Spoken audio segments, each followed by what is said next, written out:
నమస్కారం. HK news channel కి స్వాగతం. కాకినాడ జిల్లా Prathipadu circle Annavaram police station పరిధిలో అనధికార ప్రమాదకరంగా ఉన్న హైవే రోడ్డు క్రాసింగ్ పాయింట్ ను గురువారం పరిశీలించారు.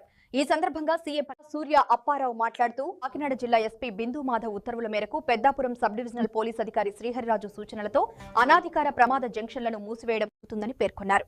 కత్తిపూడి పెట్రోల్ బంక్ సమీపంలో గల జంక్షన్ వద్ద ఇటీవల కాలంలో జరిగిన ప్రమాదాల్లో 3 మృతి చెందగా 2 గాయపడ్డారని, ప్రమాదాల తీవ్రత తగ్గించేందుకే జంక్షన్ మూసివేస్తున్నామని తెలిపారు.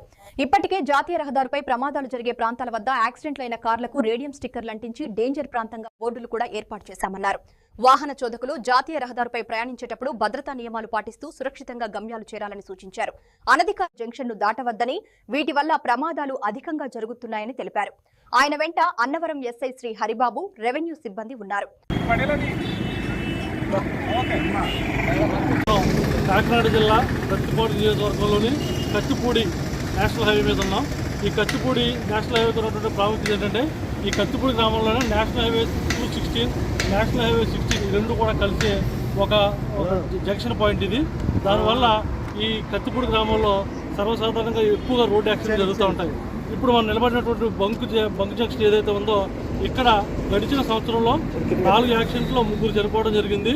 రాత్రి కూడా నిన్న కూడా ఒక యాక్సిడెంట్లో ఒక ఆసామి ప్రాణాలు కోల్పోవడం జరుగుతుంది. ఇక్కడ మెయిన్ కారణం ఏం జరుగుతుందంటే, పబ్లిక్ ఎక్కువ మంది ఇక్కడ ఇది అనాథరైజ్ క్రాసింగ్ అని చెప్పినప్పుడు కూడా, నేషనల్ హైవే వాళ్ళు పోలీసు వారు చెప్పినప్పుడు కూడా అనాథరైజ్గా ఇంకొకటి వెళ్తారు చూడండి, ఈ రకంగా రోడ్డు క్రాస్ చేయడం జరుగుతుంది.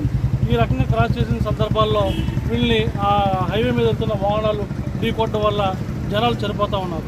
కాబట్టి మేము ఈ మీడియా ద్వారా ప్రజలందరికీ తెలియజేసేది ఏంటంటే, ఈ అనాథరైజ్ క్రాసింగ్ ఏవైతే ఉన్నాయో, అనాథరైజ్ క్రాసింగ్లో పోలీసు వారు ఏవైతే సూచనలు చెప్పారో ఆ సూచనల ప్రకారం ఈ అనాథరైజ్ క్రాసింగ్ దగ్గర మీరు దయచేసి